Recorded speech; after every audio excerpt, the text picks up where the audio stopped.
Everyone, कैसे हैं आप सब लोग। आई होप अच्छे होंगे। Welcome to study with Sumita. आज के आगे की क्वेश्चन की सीरीज़ आपके लिए मैं लेकर आ गई हूँ। 48 क्वेश्चंस तक मैंने आपको करा दिया है। आज से 49 नंबर से स्टार्ट है। और जो लोग पहली बार आए हैं उनको मैं बता देती हूँ, यूपी पीजीटी एजुकेशन की यूनिट फर्स्ट के जितना भी टॉपिक्स है उन टॉपिक से रिलेटेड ये प्रैक्टिस सेट है। ऑब्जेक्टिव क्वेश्चन है और कुछ क्वेश्चंस इसमें प्रीवियस ईयर क्वेश्चन भी हैं जो कि मैं आप सबके लिए करा रही हूँ। और इससे आगे का सिलेबस ये सीरीज़ पूरे होने के बाद कराया जाएगा। तो चलिए स्टार्ट करते हैं। आज का फर्स्ट क्वेश्चन है, अधिगम प्रगति के साथ शैक्षणिक विचारों के साथ मिलता है। ये किसने कहा है? अरविंद ने, टैगोर, गांधी या फिर विवेकानंद? आप लोग भी बता सकते हैं क्योंकि थ्योरी मैंने आप सबको पढ़ाई है और उसी थ्योरी से ही ये क्वेश्चन पूछे जा रहे हैं।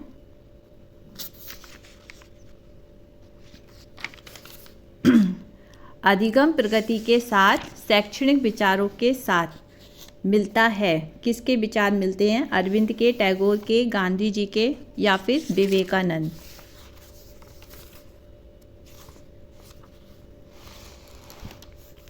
इसका राइट आंसर होगा option A, Arvind. Next question है, शिक्षा मूल प्रवृत्ति के लिए है। ये सिद्धांत किसने प्रतिपादित किया है? प्रकृतिवाद, व्यवहारिकवाद या फिर अस्तित्ववाद, यथार्थवाद? शिक्षा मूल प्रवृत्ति के लिए है, ये सिद्धांत व्यवहारिकवाद का है। ठीक है, ऑप्शन बी इसका राइट आंसर है। नेक्स्ट है, परिवार संस्कृति ऊष्मायिज है। ये किसने कहा है? जॉन डिवी ने। यहाँ पे जॉन डिवी होगा। ठीक है, यहाँ पे जॉन दुबे भी हो गया है। हर्बर्ट स्पेंसर, गोल्ड स्मिथ या फिर एमिल डर्किम? तो परिवार संस्कृति ऊष्मायिज है, ये कहा है हर्बर्ट स्पेंसर ने। ऑप्शन नंबर बी इसका राइट आंसर है। नेक्स्ट क्वेश्चन 52, शिक्षा व्यवस्था का स्वरूप निश्चित रूप से तंत्र को प्रभावित करता है। ये कथन किसका है? हॉब्स का, रॉस का, प्लेटो का, दवे का? तो राइट आंसर है ऑप्शन ए, हॉब्स का।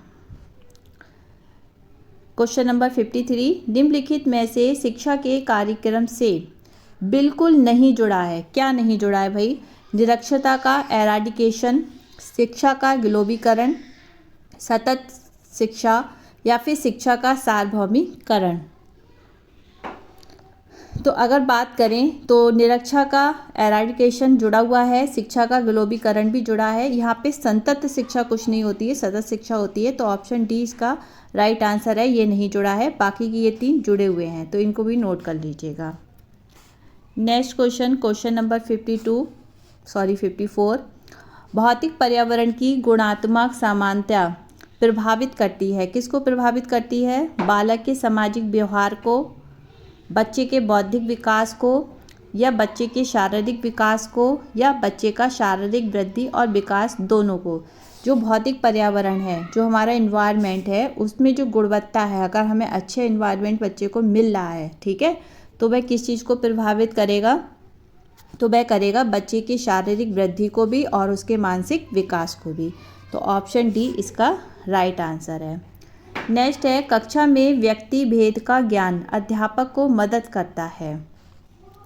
कैसी मदद करता है? कक्षा में अनुशासन बनाए रखने के लिए, विद्यार्थियों का गृह कार्य का मूल्यांकन करने के लिए, अध्ययन अध्यापन के कार्य की योजना बनाने के लिए, या फिर कक्षा में आवश्यक व्यवस्था करने के लिए। मतलब अगर किसी शिक्षक को ये पता है कि कौन कौन से व्यक्ति, जाने की जो छात्र हैं वो उसके छात्र कौन कौन से हैं, कुछ मान लीजिए इंटेलिजेंट भी हैं, कुछ मंदबुद्धि भी हैं। मान लीजिए मंदबुद्धि का मतलब बिल्कुल वाले मंदबुद्धि नहीं, जिनकी बुद्धि लगता थोड़ी सी कम है, कुछ सामान है। अगर शिक्षक को पता है, ठीक है, तो वह किस तरीके से उसको कक्षा में पढ़ाने के लिए मदद करेगा? तो इसका होगा ऑप्शन आपका सी, अध्ययन अध्यापन। यानी कि जो भी टीचर पढ़ाएगा, पढ़ाने की सोच रहा है कोई भी सब्जेक्ट, ठीक है, तो उस सब्जेक्ट को वो किस तरीके से पढ़ाए, तो उसकी योजना बनाने के लिए उसकी मदद करेगा। ठीक है। नेक्स्ट, प्रज्ञा भौतिक इकाई में नई मापी जा सकती क्योंकि विभिन्न व्यक्तियों में ये भिन्न होती है। इसका यहाँ पे नहीं नहीं है, यहाँ पर नहीं होगा, ठीक है। इसका सार्वभौमिकरण नहीं हो सकता, ये मूर्त ना होकर अमूर्त होती है, इसका कोई मानक मूल्य नहीं होता है। तो प्रज्ञा भौतिक इकाई में नहीं मापी जा सकती है क्योंकि ये मूर्त नहीं होती है, देख नहीं सकते इसको, और ये अमूर्त होती है, ठीक है। चलिए क्वेश्चन नंबर 57, आकार की दृष्टि से समूह और आयतन की संकल्पन विकसित होती है कैसे? संवेदिक प्रेरक स्थिति से, पूर्व संक्रिया से, मूर्त संक्रिया से, या फिर औपचारिक संक्रिया से। तो इसका ऑप्शन बी इसका राइट आंसर होगा। नेक्स्ट है अधिगम प्रत्यक्ष है, ठीक है। विचारों की मध्यस्थता नहीं होती, ये कथन किससे जुड़ा है? थॉर्नराइट, वाटसन, पावलोव, कोहलर। तो अधिगम प्रत्यक्ष है, ये विचारों की मध्यस्थता इसमें नहीं होती है, तो ये जुड़ा है आपके थॉर्नराइट से। थॉर्नराइट का आपने पढ़ा होगा, सीखने का सिद्धांत सबके ये इम्पोर्टेंट होते हैं ये उसमें CTP में। फिर है क्रैशमैन का व्यक्तित्व का सिद्धांत श्रेणी में आता है, किस श्रेणी में आता है? टाइप उपक्रम के, ट्रेट उपक्रम के, मनोविश्लेषण उपक्रम के, या फिर अधिगम के। तो ये आता है क्रैशमैन का टाइप उपक्रम के। ऑप्शन ए इसका राइट आंसर है।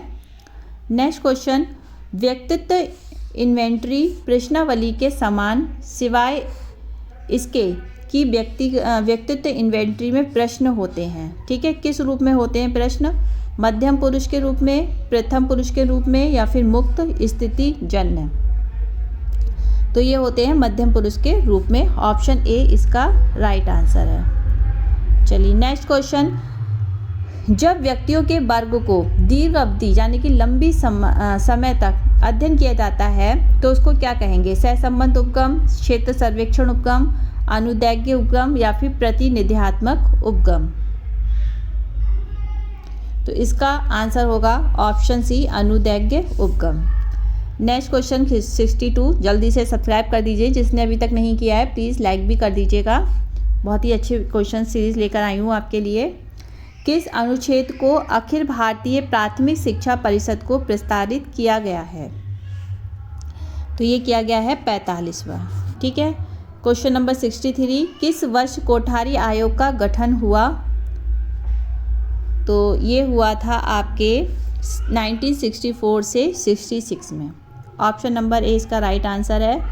किस आयोग ने शिक्षा के सामान्य वर्ष 10 वर्ष यानी कि सामान्य वर्ष 10 रखा है? किस आयोग ने रखा है? तो ये बताना है। मुदालिया शिक्षा आयोग ने, कोठारी ने, हंटर ने, उपयुक्त सभी ने।